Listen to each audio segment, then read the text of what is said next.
Cordial saludo, mi nombre es Sandra Milena Espinosa, soy tutora del programa Todos Aprender. En este momento quiero compartir con ustedes un componente de educación inicial y es sobre el programa Aprendamos Todos a Leer, ATAL. Esta hace parte de la cápsula número 1, donde vamos a construir juntos los conceptos de las habilidades que necesitan los niños y las niñas antes de leer y su relación con los propósitos de la educación inicial.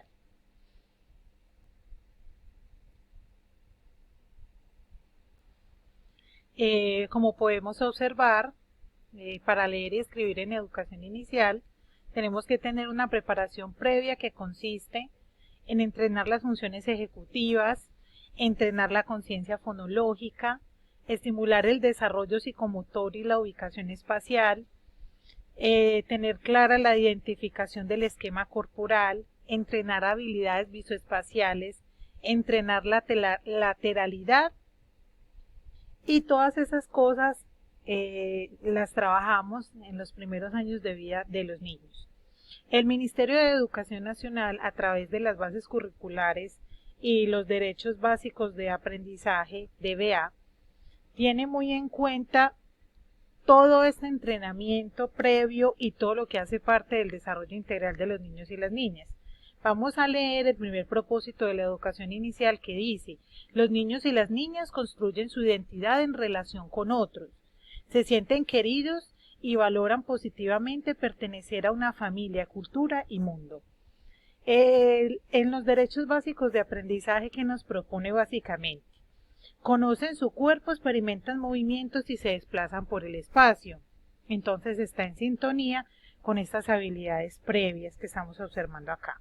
Identifican y valoran las características corporales y emocionales de sí mismo y de los demás.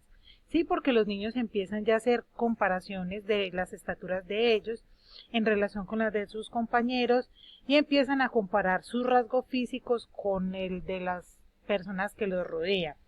Y acá se reconocen como seres únicos en relación a los demás. Esto es muy importante porque hace parte de la construcción de la identidad personal. Niños y las niñas se aceptan como son, se quieren y se sienten muy orgullosos de los orígenes que poseen.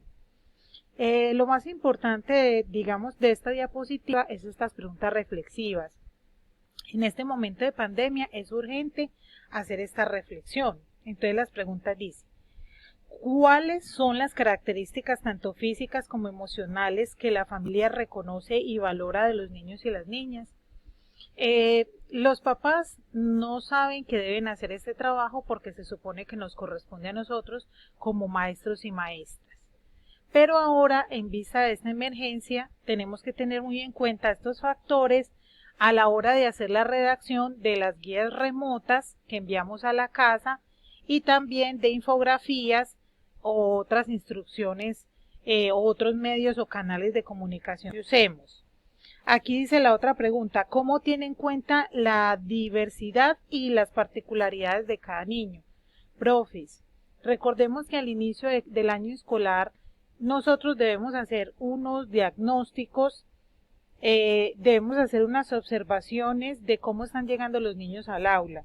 Desafortunadamente este año pues alcanzamos a hacer ese diagnóstico y de una vez entramos en cuarentena. Entonces, ¿qué hay que tener en cuenta? Pues que tenemos niños que son de diferentes etnias, son niños que tienen orígenes en otros municipios, son niños que algunos son venezolanos, entonces vienen de otros países, y acá hay algunos que pueden tener necesidades especiales o la profe sospecha que pueda tener alguna dificultad y que es necesario hacerle alguna remisión médica porque el proceso de información inicial y de observación así lo generó.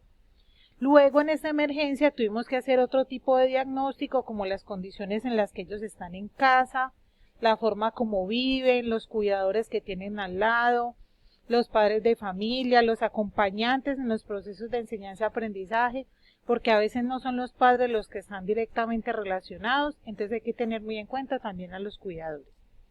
¿De qué manera los niños y las niñas expresan sus emociones? Lo que hablábamos ahorita en relación a la construcción de la identidad personal, los niños empiezan a descubrir las emociones negativas no de la mejor manera. Empezamos a notar que ellos se tornan un poco agresivos, que les da dificultad llegar a acuerdos, tomar decisiones conjuntas, son muy egocéntricos. Entonces tenemos que tener muy en cuenta también en las orientaciones, en los trabajos que hagamos de conexión con las familias, porque es que los papás a veces también se tornan un poquito severos con los niños porque ellos no entienden tampoco que los niños están en esa etapa, sino que simplemente a veces lo tomamos como una grosería de los niños y los podemos como papá agredir, digamos, pegarles de pronto sin un previo diálogo, o se puede organizar en casa momentos en los que podamos hablar cuando ya estemos más tranquilos. En la cultura nuestra, nosotros no nos formaron desde la infancia a que pudiéramos hablar tranquilamente de derechos, y las otras personas a veces tampoco están listas ni prestas para escuchar, entonces se pueden crear conflictos en casa. Entonces la idea es pues como trabajar en eso. Pasamos al siguiente propósito de la educación inicial. Los niños y las niñas son comunicadores activos de sus ideas, sentimientos, emociones, expresan, imaginan y representan su realidad. Aquí no vamos a abandonar de ninguna manera el entrenamiento de la conciencia fonológica, que es indispensable para crear niños comunicadores, formar niños comunicadores, estimular el desarrollo psicomotor y la ubicación espacial, porque es que los niños se comunican con sus movimientos, pero también ellos tienen un enfrentamiento con un cuaderno, con un libro, con gran cantidad de portadores de texto, y entonces ellos necesitan tener esa ubicación y esa preparación psicomotora para poder hacer frente a esos retos.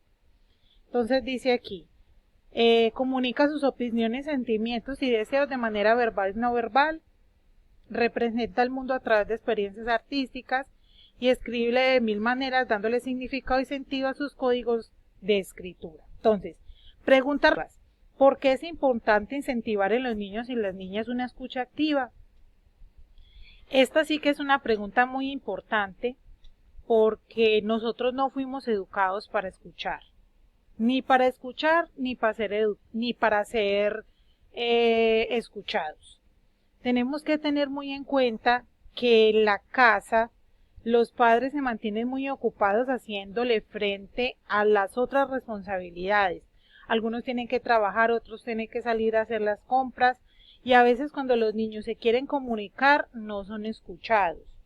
Entonces en las guías de aprendizaje que mandamos a casa hay que tener en cuenta eso, de inducir de alguna manera a las familias para que se escuchen. Y sobre todo cuando se van a sentar a hacer los ejercicios o las actividades, las interacciones que proponemos en las guías. ¿Alguna vez la familia ha escrito mensajes para compartir a los niños y las niñas? Sería muy bonito también que tuviéramos en cuenta esto a la hora de organizar nuestras guías. ¿Cuáles son los espacios de conversación favoritos de la familia en que participan los niños y las niñas? Hay casitas, hay hogares que ya se han tomado ese trabajo de sacar un pequeño espacio, adecuarlo con lo que tienen. Mire, he visto casitas que tienen, así sea, pedazos de costales, tienen cojines, tienen almohadas, tienen cuentos, tienen mesitas, donde se organizan a compartir, a conversar. Dicen, bueno, este es el momento de sentarnos a revisar la guía, de trabajar el material a tal, vamos a ver la cartilla, vamos a divertirnos, en este momento no nos vamos a ocupar de nada más. Entonces esos espacios sería bueno tenerlos en cuenta. ¿Cuáles son los juegos expresivos que disfruta cada niño y cada niña? Por ejemplo, sonoros, plásticos o corporales. Ya sabemos que los papitos y las mamitas no son maestros, pero sí también nosotros, dentro de las guías que ya estamos haciendo tanto énfasis, podemos provocarles juegos sonoros. Por ejemplo, pueden jugar a la banda con los plásticos, con los palitos, con las tapitas, con lo que tengan disponible en la casa. Pueden hacer ejercicios corporales, educación física o ejercicios de estiramiento, pueden colorear, pintar, tener contacto con varias técnicas, como por ejemplo hacer amasado en plastilina, si no tenemos plastilina en harina, pero permitir que los niños todo el tiempo se estén comunicando con nosotros.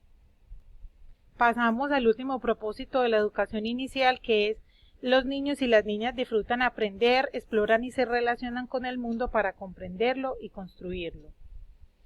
Ya sabemos en qué estamos haciendo énfasis en cada uno de estos aspectos que hay que tener en cuenta para leer y escribir.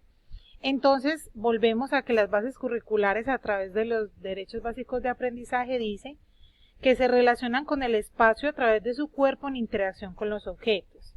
Reconocen el espacio en el que se mueven cotidianamente y se preguntan por la relatividad y ubicación de los objetos. Entonces, miremos estas preguntas reflexivas. ¿Cómo construyen los niños y las niñas las relaciones con el espacio? ¿Cuáles son las formas de indagación y experimentación que usan los niños y las niñas? ¿Qué estrategias ha usado para que las familias comprendan que la construcción del concepto de número es más compleja que saber contar hasta 10 y saber escribir los números? Este componente de exploración en el medio es muy importante porque estamos hablando de la construcción del pensamiento lógico-matemático. Los niños toman un carrito y van jugando con él en la carretera imaginaria que ellos crean en la parte de afuera de su casa donde hay mucha tierra, pero ellos necesitan tener claridad de cuál es la izquierda, de cuál es la derecha, dónde es arriba, dónde es abajo. Cuando están jugando en la casa con los muñecos, las niñas están ubicando las vajillas, están ubicando todo lo que necesitan para el juego. Ellos deben saber dónde es encima, dónde es debajo, dónde es dentro, dónde es fuera, dónde es al lado, qué objeto es grande, qué objeto es mediano, qué objeto es pequeño. Pero primero tenemos que partir de nuestro propio cuerpo y de ser conscientes de que nosotros somos los que accionamos sobre los objetos que nos rodean. Y que por la percepción y por tocar es que podemos llegar a comprender el mundo. Pero si las profesoras todo nos lo muestran, todo nos lo dicen y no nos inducen a explorar en lo que tenemos en ese momento en la casa, no importa qué objetos sean, pues el niño no va a desarrollar ese pensamiento lógico que se necesita. Los cerebros que aprenden porque están en continuo movimiento. En eso consiste en darle cumplimiento a ese propósito de la educación inicial. Estamos muy contentos de tener esta oportunidad de compartir con ustedes. Nos vemos en la próxima cápsula educativa. ¡Hasta luego!